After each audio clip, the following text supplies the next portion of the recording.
अऊज़ु बिल्लाहि मिनश्शैतानिर्रजीम बिस्मिल्लाहिर्रहमानिर्रहीम। हमारे मोहतरम मुअज़्ज़ज़ सामीन, आज एक इतनी बेहतरीन और प्यारी सी सूरा जिसका नाम सूरा फ़ातिहा है, और आज हम इसके बारे में जानेंगे क्योंकि हमारी हर नमाज में ये सूरे फ़ातिहा ज़रूरी होती है। जैसा कि आप जानते हैं कि बिना सूरे फ़ातिहा के हमारी नमाज नहीं हो सकती। तो आखिर हम ये जानें कि सूरे फ़ातिहा को हम पढ़ते हैं तो इसमें अल्लाह तबारक व तआला से हम क्या गुफ्तगू करते हैं। तो आइए चलते हैं।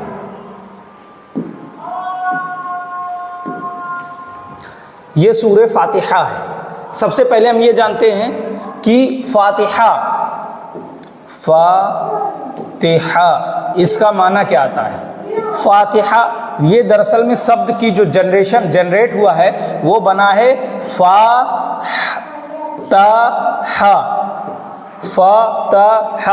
जिसके फ़तहा के माने होता है खोलना। फ़तहुन मीन्स होता है खोलना। इंग्लिश में कहेंगे, अगर हिंदी में मैं ओपन, किसी चीज को ओपन करना। इस सूरे का नाम फ़ातिहा इसलिए रखा गया है क्योंकि कुरान हकीम को जब हम खोलते हैं तो उसकी शुरुआत यहीं से होती है। तो फ़तहा के मीन्स होता है शुरू करना या ओपन करना, तो इसलिए इस सूरे का नाम फ़ातिहा है। इसके माने होता है खुलने वाली, यानी ये मफ़ूल का सेगा है। इसमें फ़ाइल का सेगा है जिसका माना होता है फ़ाइलुन और फ़ाइलतुन, यानी फ़ातिहुन फ़ातिहतुन। इसका माना हो गया खोलने वाला या खोलने वाली। चूँकि ये मुअन्नस का सेगा है इसलिए हम इसे कहेंगे खोलने वाली। तो सूरे का मतलब नाज आपको समझ में आ गया होगा। दूसरी बात, आगे चलते हैं। बिस्मिल्लाहिर्रहमानिर्रहीम। मैं आपको बता देता हूँ ये बिस्मिल्लाह दरअसल में है क्या। ये बा आपका अलग है, और ये इस्म मीन्स होता है नाम, जिसे हम कहते हैं आपका इसमें गिरामी क्या है, यानी इस्म के मीन्स होता है नाम, और बा मीन्स होता है से, और अल्लाह मीन्स अल्लाह। तो अल्लाह के नाम से, जो कि अल्लाह कौन है, एडजेक्टिव हो रही है। अल्लाह की एडजेक्टिव रहमान, यानी उसके अंदर सरापा रहमत है, और रहीम यानी मेहरबान भी है और रहीम भी है। रहीम मतलब काइंडनेस, उसके अंदर काइंडनेस की क्वालिटी है, यानी अल्लाह बहुत ज़्यादा रहमान और रहीम यानी निहायत रहम करने वाला है। रहमान भी है और रहीम भी है, ये आप जानते हैं। उसके बाद आगे बढ़ते हैं। अब शुरुआत हो रही है अल्हम्द। ये अल्हम्द अलग है। लिल्लाह के अंदर दो चीजें हैं, एक लाम है और एक अल्लाह है। इसको मिला के कर दिया गया है लिल्लाह। लाम मीन्स होता है फॉर का मतलब होता है लिए। अल्हम्द, हम्द कहते हैं तारीफ। हम्द किसे कहते हैं, तारीफ। यानी अलिफ लाम किसी वर्ड पे तब लगाया जाता है जब वो वर्ड खास होता है। तो जितनी खास तरीके की तारीफें होती हैं लिल्लाह, वो सब किसकी हैं, यानी अल्लाह की। हमें किसी भी चीज की तारीफ करने से पहले ये सोचना है कि उसकी तख्लीक करने वाला कौन है। यानी अगर हमने किसी चीज को देखा वो खूबसूरत है, तो हमें उसकी खूबसूरती में क्या देखना है कि अल्लाह ने इसे कितना खूबसूरत बनाया है। यानी तारीफ किसकी होगी, अल्लाह की। सारी दुनिया की तख्लीक किसने की, अल्लाह ने। तभी कहा गया है अल्हम्दुलिल्लाह। जब बंदे मोमिन नमाज में खड़ा होकर के कहता है अल्हम्दुलिल्लाहि रब्बिल आलमीन, तमाम तारीफें अल्लाह रब्बुल आलमीन के लिए हैं। अब अल्लाह की रब और आलमीन, रब का मतलब होता है परवरिश करना, पालना। रब का परवरिश करना, पालना। रब्बा युरब्बी, तरबियत इसी से बना है। तरबियत इसमें तफील से तरबियत। तो रब्बा युरब्बी परवरिश करना, तो रब्बिल आलमीन है। आलम कहते हैं एक दुनिया, आलम मीन्स दुनिया या जहान, और आलमीन इसी का प्लूरल है। यानी ایک جہان نہیں کئی جہان اللہ تبارک و تعالیٰ نے بنائے، چاہے وہ چاند پر چلا جائے، پلانٹس پر، مون پر ہو، یا آپ کا منگل گرہ پہ ہو، یعنی زمین کے اندر چلا جائے، آسمان میں رہے، کہیں بھی رہے دنیا میں۔ تو اسی لیے اللہ تبارک و تعالیٰ نے ان الفاظ کا استعمال کیا، عالمین، یعنی تم جتنی دنیا سمجھ سکتے ہو ان تمام جگہ کا پالنے والا کون ہے؟ اللہ۔ تو تعریفیں کس کی ہوں گی؟ اللہ کی ہوں گی۔ یہ ہے اس کا مطلب۔ تو ہم جب اپنے رب کے سامنے کھڑے تو کہتے ہیں الحمدللہ رب العالمین، اے اللہ جتنی تعریفیں ہو سکتی ہیں وہ سب تیرے لیے ہیں، کیونکہ تو رب العالمین ہے، تمام جہانوں کو پالنے والا ہے۔ اب یہ اللہ کی تعریف اور ہو رہی ہے، بندہ اور تعریف کر رہا ہے، کیا کر رہا ہے؟ پروردگار تو رحمان ہے، یعنی رحمت کا جو مادہ ہے وہ صرف تیرے اندر ہے، تو رحمان ہے اور رحیم ہے، یہ وہی والا رحمان اور رحیم ہے۔ آگے بڑھ جاتے ہیں۔ مالک، آپ سبھی جانتے ہیں مالک آقا، مولا، میرے خدا، تو مالک ہے۔ ہم کسی چیز کے مالک ہوتے ہیں تو میری اتھارٹی کے بنا، میری پرمیشن کے بنا میری چیز کو کوئی ہاتھ نہیں لگا سکتا۔ تو اسی طرح سے مالک ہے اللہ، یہی اللہ کیا ہے؟ مالک ہے۔ کب کا مالک ہے؟ یوم، یوم کہتے ہیں ڈے، دن کو، دن کا مالک ہے،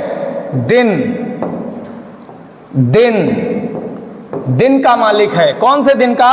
یوم الدین کہتے ہیں، حساب و کتاب، قیامت کے دن کا مالک ہے، بدلے کے دن کا مالک ہے۔ تو یعنی یہ تمام تعریفیں بندہ اپنے رب سے گفتگو کرتا ہے نماز میں۔ ایاک نعبد، آج ہم سب سے امپورٹنٹ ڈسکس اسی پہ کرنے والے ہیں، کیونکہ یہ وہ آیت ہے جس پہ کروڑوں مسلمان اس اسٹیٹمنٹ پہ کھڑے نہیں اتر پا رہے ہیں، پورا نہیں ہو پا رہے ہیں۔ اگر عربی جاننے والے لوگ جانتے ہیں کہ اگر یہاں سے ایا ہٹا دیا جائے، بلکہ ایا ہٹا دیا جائے اور کا کو یہاں جوڑ دیا جائے، نعبدو کا، اگر یہ کر دیا جائے نعبدو کا، تو اس کا ٹرانسلیٹ ہو جائے گا ہم تیری عبادت کرتے ہیں۔ نعبدو، عبدہ یعبدو مینس ہوتا ہے عبادت کرنا، اسی سے بنا ہے عبد، اور عبد کے معنی ہوتا ہے بندہ، غلام۔ عبد یعنی بندگی کرنے والا، عبدن مینس ہوتا ہے بندگی کرنا، عبادت کرنا۔ یہ تو نعبدو کا اگر ہو جاتا تو اس کا مطلب ہوتا ہم تیری عبادت کرتے ہیں۔ لیکن ایاکا لگانے سے اس کے اندر کیا چیز جنریٹ ہو رہی ہے؟ یہ جو مفتی اور حضرات ہیں ان سے آپ پوچھو جو عربی کے ماہرین ہیں، وہ آپ کو بتائیں گے کہ ایا لگنے سے کسی پروٹوکال کے لیے اسپیشلی ہو جاتا ہے کہ اس کو ایمفسائز کرنے کے لیے، زور دینے کے لیے۔ آپ یہ جانیے کہ اس پہ زور دیا جاتا ہے۔ زور کس بات پہ دیا جاتا ہے؟ صرف تیری، ایاکا کا مطلب صرف تیری، تیرے سوا کسی کی نہیں۔ تو ہم صرف تیری عبادت کرتے ہیں اور کرتے رہیں گے۔ اور وَإِيَّاكَ نستعین، استعانت کہتے ہیں مدد چاہنا، دعا مانگنا، یہ سارے میننگ نستعین کے اندر آتے ہیں۔ ہم صرف تجھی سے مدد مانگیں گے اور صرف تجھی سے دعا کریں گے، یہ دونوں میننگ اس کے اندر آتے ہیں۔ استعانت کا مطلب ہوتا ہے مدد چاہنا، یہ دعا کی شکل میں بھی ہے اور بظاہر طور پہ۔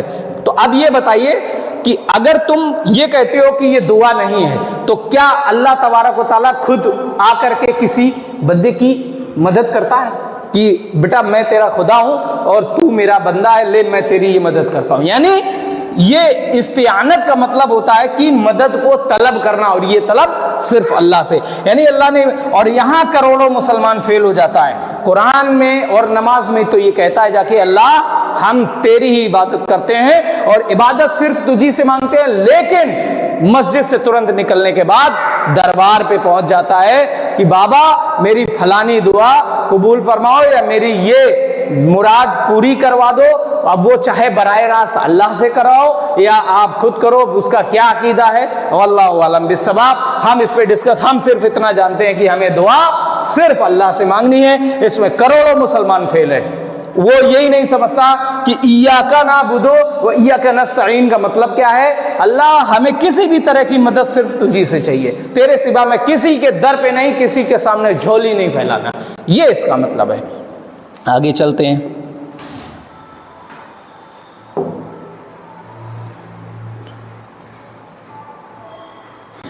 इतना सब कुछ होने के बाद बंदा फिर अगले जो कलिमात हैं वो ये कहता है, इहदीना, इहदे अलग है और ना अलग है, ये ना जमा का सेगा भी है और मुसन्ना का भी सेगा भी है। इहदी, हमें हिदायत दे, ऐ अल्लाह तू हमें हिदायत दे, ना हमको, हम जितने हैं सब भी हो सकते हैं और एक सिंगल भी हो सकता है। कैसी हिदायत दे? अस्सिरात, सिरात का मतलब होता है रास्ता। एक लफ्ज आपके अवाम में ये आम है कि सिरातल मुस्तकीम में, यानी पुल सिरात, आपने सुना होगा, ज्यादातर मौलवी अपने जबान में कहते हैं कि कयामत के दिन एक पुल सिरात होगा, पुल सिरात। तो पुल तो आप जानते हैं पुल किसे कहते हैं, ब्रिज, और सिरात कहते हैं रास्ता, यानी पुल का रास्ता। तो अल्लाह हमें सिरात यानी रास्ता, कौन सा रास्ता? मुस्तकीम, यानी सीधा रास्ता, वो रास्ता जो तुझ तक आता है, ऐसा रास्ता जो जन्नत की तरफ जाता है, सीधा रास्ता। अल्लाह तो हमें इस रास्ते की रहनुमाई फरमा, हिदायत दे। उसके बाद सिरातल लज़ीना, फिर बताया कि कौन सा रास्ता, ऐसा रास्ता अल्लज़ीना जिन पर अनअमता, अनअमता ये इनाम से बना है, आप जानते हैं अल नून ऐन और मीम, इनाम। अनअमता का मतलब होता है इनाम करना, ऐसे लोगों का रास्ता जिन पर तूने इनाम किया, व अलैहिम, तो अला इसके साथ लगा हुआ है, जिन पर, और ये हम इसी के अंदर है, अल्लज़ीना, यानी वो लोग जिन पर तूने अपना इनाम किया। गैर, गैर का मतलब नहीं, यानी यहाँ पर गैरिल मग़ज़ूब, गज़ब वाले लोगों पे, यानी जिन पे तेरा गज़ब नाजिल हुआ, हमें उन लोगों की तरफ, उन लोगों पे रहनुमाई, हमें उन लोगों के रास्ते पे न चला जिन पर तेरा मग़ज़ूब कहते हैं, जिन लोगों पे गज़ब नाजिल हुआ, अलैहिम उन पर, वलज़ालीन, और ना उन लोगों के रास्ते पर जो गुमराह हो गए, ज़ालीन गुमराह, ना गुमराह लोगों के रास्ते पर और ना जिन पे तेरा गज़ब नाजिल हुआ। यहाँ पर एक इम्पॉर्टेंट सवाल, बहुत से लोगों ने यहाँ मुराद अपने औलिया को ले लिया है, यानी वो औलिया जिनको वो खुद औलिया समझते हैं। मैं आपसे पूछता हूँ कि जिस वक्त ये आयत नाजिल हुई थी उस वक्त कौन से औलिया थे? उस वक्त कौन से औलिया थे? क्या अल्लाह के रसूल सल्लल्लाहु अलैहि वसल्लम के बाद जो औलिया थे ये उनके लिए फिट है? नहीं। यानी जो अल्लाह के नबी के ज़माने में उनके साथ बैत की थी उन्हें हम औलिया अल्लाह मानते हैं, और अल्लाह के नबी सल्लल्लाहु अलैहि वसल्लम के वक्त तक वो इस्लाम पर कायम रहे और इस्लाम पर ख़ात्मा, हम उनको अपना वली मानते हैं। तो उन ऐसे लोगों के रास्ते पे जिन पे तूने इनाम किए हैं, हमें उनके रास्ते में। तो ये वो छोटी सी दुआ है जो हम अपनी हर रकात और हर नमाज में पढ़ते हैं। तो हमें इसका मतलब भी समझ में आना चाहिए कि हम अपने परवरदिगार से किस किस तरह की इल्तिजा करते हैं और क्या क्या दुआएं मांगते हैं। लेकिन हमने लोगों को देखा है कि नमाज को उठा पटक और करके नमाज पूरी और भाग लेते हैं। हम तमाम लोगों को इस पे अमल करने की तौफीक अता फरमाए और इसे समझने की तौफीक अता बनाए। व आखिर दावाना अनिल हम्दुलिल्लाह।